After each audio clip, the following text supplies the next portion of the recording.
Hello. It's PSYCHOCORE. The illusion of expectations, redefining relationships and inner peace. The individuals who have let you down the most are rarely outsiders. These are people who once vowed to stand by you, your companions, your relatives, the very ones in whom you placed your trust, emotions, and vulnerability. The wound didn't come from the outside world, it originated within your inner circle. This internal source of pain is what makes it so deeply hurtful. Have you ever noticed that the more you expect from someone, the more they tend to disappoint? Or that the more you give, the less value it seems to hold? Here lies a harsh truth that many resist acknowledging: it's not about their cruelty, it's about your excessive hopes. We live trapped in a fabricated dream, believing that family ties are sacred, true friendship eternal, and that love given will always be reciprocated. Yet, all of this is nothing more than an illusion. Schopenhauer bluntly stated that human beings are inherently selfish, not because they are evil, but because their primary focus will always be their own well-being. Understanding this changes everything. Reflect on how often you've been overlooked precisely when you needed support the most. How many times have you gone out of your way for someone who would never do the same for you? How often have you mistaken utility for genuine affection? We convince ourselves that as long as someone stays, it means they care. But in reality, most people remain only as long as you serve a purpose for them. Once you cease to be useful, they vanish without a second thought. The issue isn't with them, it's with your expectations. You've unknowingly signed an invisible contract: they'll be there for me because I was there for them. Yet, there are no guarantees in matters of the heart. Emotional justice and reciprocity are myths. Still, you cling to this fantasy, waiting for messages that never arrive, calls that never happen, words that remain unspoken. You cling to memories as if they were promises, but memories are merely shadows of the past, not assurances of the future. Schopenhauer offered a striking analogy: the hedgehog's dilemma. Two hedgehogs in winter seek warmth. If they get too close, their spines wound each other; if they stay apart, they freeze. Human relationships mirror this paradox. Closeness can be painful, while distance breeds loneliness. So, what's the solution? Finding the right balance, not driven by blind passion or complete detachment, but guided by prudence and clarity. This clarity begins with one decision: lowering your expectations. Not as an act of surrender, but as an assertion of strength. The person who expects the least is least disappointed, and the least disappointed lives freer. Emotional self-reliance isn't coldness, it's protection. It's recognizing that no one is obligated to rescue you, and thus learning to save yourself. It's breaking the habit of handing over control of your peace to others. It's embracing the idea that you can love without dependency, care without pleading, and share without losing yourself. Society has sold us a perilous myth, that happiness lies in others. That we need a tribe, a partner, a circle, a family. But no one warned us that these same people can become the source of our deepest anguish. That bonds can also become chains. Hasn't it ever happened to you, wanting to distance yourself from someone who hurts you but feeling unable because they're family? Guilt binds you. Duty binds you. Shared history binds you. But blood isn't a valid reason to endure suffering. True connection isn't imposed, it's cultivated. And if it isn't cultivated, it naturally fades away. You need to start viewing relationships through a different lens, not as sacred sanctuaries, but as natural, temporary, and fallible exchanges. Stop idealizing. Stop expecting others to match your level of giving, because much of the pain stems from comparing what you do with what you receive. And no, this isn't about becoming cynical or ceasing to love. It's about loving intelligently, giving without sacrificing yourself, and desiring without losing your sense of self. When you grasp that human nature isn't evil but selfish, you begin to see the dynamics clearly and can shield yourself accordingly. Think about all those times someone walked away without explanation. It hurt, yes, but what if you had known it was inevitable? If you hadn't expected anything, would it have stung as much? Expectation is the blade that holds disappointment. Learn to observe, to read between the lines. People don't always say what they mean, but they always act in accordance with their interests. And this isn't something to resent, it's something to understand. Because in that understanding lies your freedom. Most of your emotional wounds don't stem from abandonment but from attachment. Not from rejection but from the illusions you've built around someone. We idealize. We create mental images of people. And when they fail to match those images, we feel betrayed. But in truth, they were always who they are, you just didn't want to see it.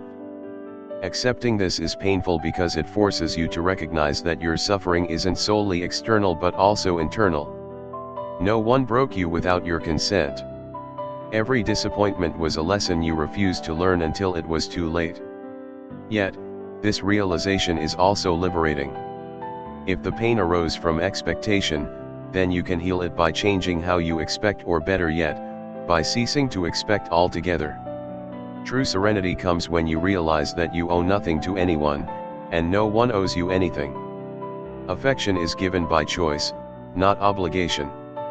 Gratitude doesn't always return. You can give without receiving, and that's okay because you gave from your truth, not as part of a transaction. Do you seek peace? Stop demanding emotional repayment. Do it for yourself. If others respond, fine. If not, also fine. What you do for others doesn't define you. If you do it expecting something in return, it defines you. If you do it because it aligns with who you are, it reflects your essence.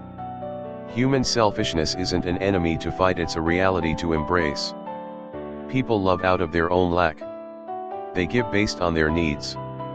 They act according to their interests. And this doesn't make them monsters, it makes them human. Just like you. Because you've also stopped reaching out when you no longer needed someone. You've also forgotten someone who once supported you. We're all the villains in someone else's story. And when you truly see this, you release resentment because you understand that no one is here to fulfill your expectations and you're not here to fulfill theirs. You don't have to be the perfect child, the ideal friend, or the dream partner. Just be yourself. That's the relationship you need to nurture. Schopenhauer said, "Life is suffering, and suffering arises from desire." When you stop wishing for others to love you in a specific way, you begin to see love for what it truly is, a fleeting miracle, not an eternal promise. Then, shift your focus. Don't look for someone to fill your void, fill it yourself. Don't seek someone to save you from pain, learn to navigate it. Don't chase absolute loyalty, seek coherence. And if a connection no longer nourishes you, have the courage to let it go, even if it hurts. Because the pain of truth is always lighter than the burden of emotional deceit. You might ask, what remains if I stop expecting from others? You remain. Finally, you with your silences, your emptiness, your wounds, but also with your strength, your clarity, your peace. Because in emotional self-reliance lies something no one can take from you, control. Control over your reactions, your decisions, your peace. The world won't pause to heal you. No one will lift you off the floor. But you can choose not to drag yourself through attachments that don't sustain you. Look around. Look closely. How many of your current relationships exist out of habit? How many only function because you push them? How many would survive if you stopped yielding?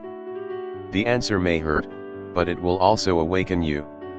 Don't idealize. Don't dramatize. Don't beg. Observe, understand, and act. Because freedom doesn't come when everyone loves you, it comes when you no longer need them to. And here lies the ultimate twist, the profound mystery of existence. When you stop needing others to validate you, that's when they begin to value you the most. Because self-sufficiency is magnetic. Peace is attractive. The person who doesn't demand captivates. The person who doesn't chase sparks curiosity. The person who doesn't cling floats. And floating is the art of living without leaning on anyone. Except that not everyone cares about you. Sometimes, not even those who promised to always be there. And yet, you can still find peace because it was never their job to hold you up, it was always yours. And now you know it.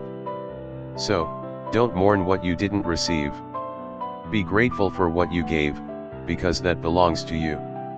And what you give from your truth, no one can take from you. Don't expect.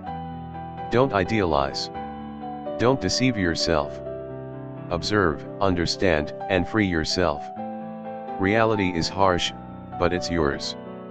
And only when you accept it does true peace begin. If you've already accepted that no one is obligated to save you, now you must confront the next challenge. What will you do with that essential solitude? Because, yes, what follows after abandoning expectation is avoid an uncomfortable silence that many mistake for defeat. But it isn't. It's the beginning, the 0 point, where you stop orbiting around others and become your own center of gravity. Here enters another challenging aspect that Schopenhauer touched on but few dare to face directly, the pleasure of renunciation. We're not talking about resignation, we're talking about power. Learning to relinquish false emotional needs that culture has ingrained in you since childhood. You've been told that without constant connection, you're incomplete. That external validation is a sign of mental health. That being human means needing others. But who decided that? At what point did connection stop being a choice and become a necessity? This is where most people falter, confusing bonds with dependency, affection with addiction, closeness with control, and ending up trapped in relationships that resemble gilded cages. People who smile while draining your energy, connections that diminish you, which you cling to out of fear of silence. Have you felt that visceral fear of not receiving messages, of no one asking how you are, of absence becoming a habit? And yet, that fear is precisely what's destroying you. True strength emerges when you're able to embrace that absence as part of the process. When you realize that peace doesn't lie in filling every social gap but in leaving some spaces unfilled without fear. Because not every void needs to be filled. Not every emotional lack requires a human patch. Some gaps exist to remind you that you haven't finished getting to know yourself. Until you learn to enjoy your own company, any relationship will merely serve as temporary anesthesia for your internal disconnect. Here comes an essential concept, emotional economy. No one teaches you this, but we all should manage it. Where do you invest your emotions? To whom do you give your thoughts? To whom do you dedicate your energy, doubts, and time? Because all of that is limited capital. If you're spending it on people who give nothing in return, you're not being generous, you're being reckless with yourself. Emotional self-reliance, at its core, is a form of intelligence, not emotional, not rational, but existential. It means understanding that you can feel lonely without being weak. That you can love without possessing, accompany without being indispensable, and above all, walk away without guilt. But now we must address a silent poison, emotional debt. That feeling that because you were once loved, you're obligated to stay, endure, tolerate. Often, past affection becomes a chain. They cared for me when I was down. They were there for me in hard times. And because of that, you now stay silent, yield, adapt. But affection shouldn't become a mortgage. What someone did for you, if genuine, doesn't require repayment. If repayment is demanded, it wasn't love, it was a contract. And you didn't come here to sign contracts disguised as affection. We must also discuss illusory reciprocity.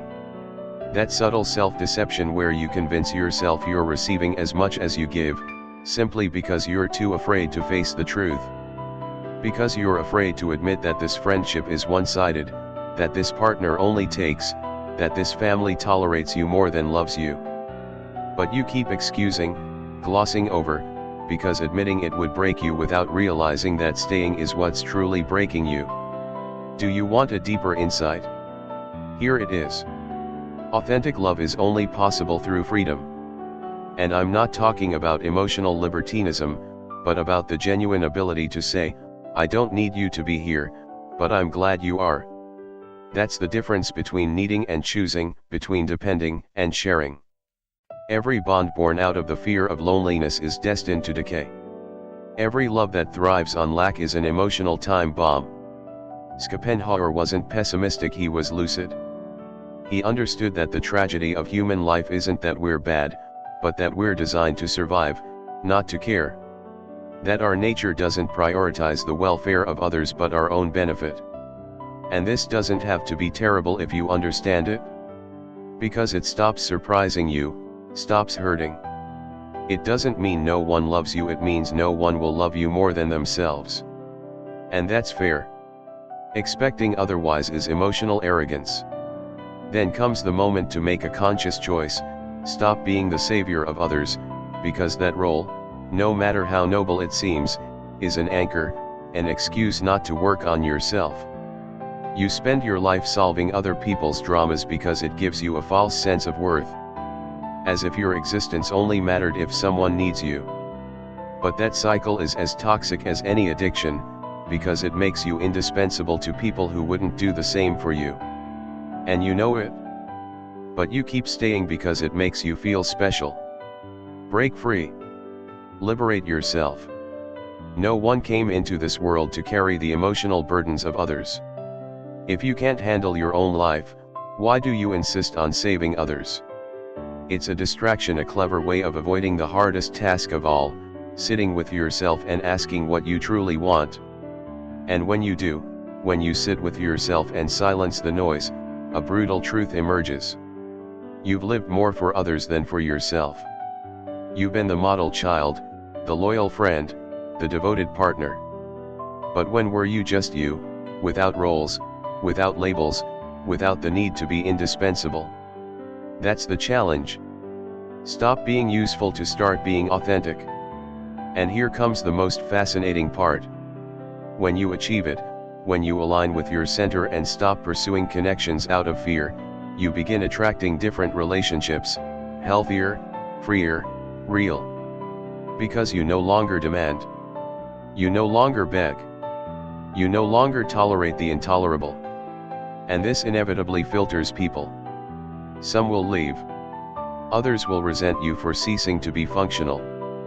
But the ones who stay, those are the ones who matter, because they love you without needing you.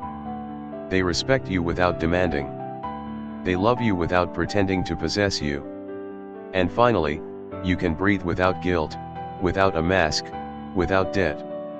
That's the culmination of the journey we began with, this uncomfortable truth: no one owes you anything. But you also don't owe it to yourself to betray who you are to fit into an emotional system that doesn't represent you. Renouncing expectations isn't giving up, it's an act of rebellion against a model that taught us to depend. And you're here for something greater than that. You're here to live on your axis. And from there, whoever wishes to join can. But you no longer revolve around anyone. Because now you know that true peace isn't shared, it's built within, in silence, and without seeking permission. And here comes an even more uncomfortable but powerful truth: inner peace isn't exciting. It has no fireworks, no dramatic declarations, no cinematic reconciliation scenes. It's silent, slow, almost boring. And that's why most people don't choose it. Because we've been conditioned to confuse intensity with love, chaos with passion, suffering with depth. We've become addicted to emotional disorder, to turbulent bonds that make us feel alive, even though they're bleeding us dry inside. But living isn't about constant vertigo. Truly living is about learning to maintain calm without searching for a storm to justify it. If you think about it, this explains a lot. It explains why you return to broken relationships, why you forgive the unforgivable, why you cling to those who hurt you. Because you were taught that love hurts, that loving is sacrificing, that the one who matters most is the one who has the most power to destroy you. What if all of that is a lie? What if true connection shouldn't leave you exhausted? What if emotional health isn't seen as a drama scene but as a peaceful afternoon without shocks, where you can breathe without fear? Many don't know what to do with stability because they've never experienced it. When someone doesn't manipulate you, you doubt their interest. If there's no jealousy, it seems cold. If there are no arguments, you suspect indifference. That's collective trauma and emotional distortion that makes us search for problems when everything is fine, simply because emotional silence feels suspicious. But that silence, that absence of drama, that peace that frightens, is the real emotional home we were never taught to build. Here enters another perspective that few wish to confront. Expectations not only damage relationships with others but also sabotage your relationship with yourself. How many times have you felt disappointed for failing to live up to a mental image that doesn't even belong to you? You compare yourself. You judge yourself. You punish yourself for not being enough, as if there were a clear standard. As if someone were watching, as if not being admired were a crime. But no one is pointing at your flaws, only you. And in that battle against an invisible ideal, you waste energy that could be used to truly understand yourself. Now we must discuss the silent applause you crave every time you accomplish something worthwhile. You don't say it, but you feel it.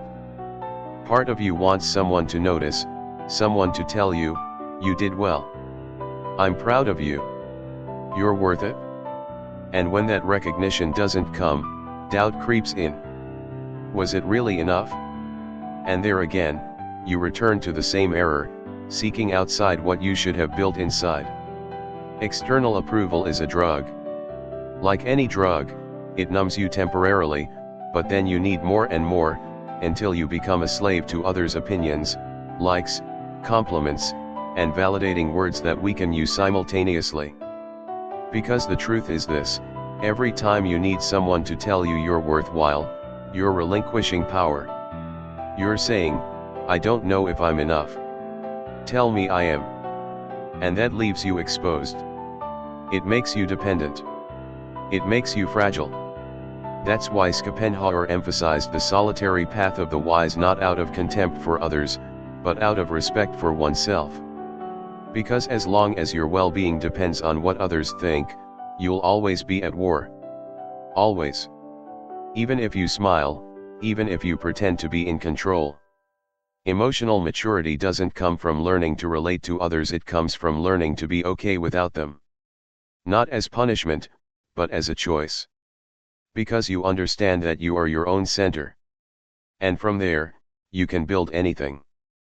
But if your center lies outside, in the hands of others, any gust of wind will sweep it away, and your foundation will crumble with it.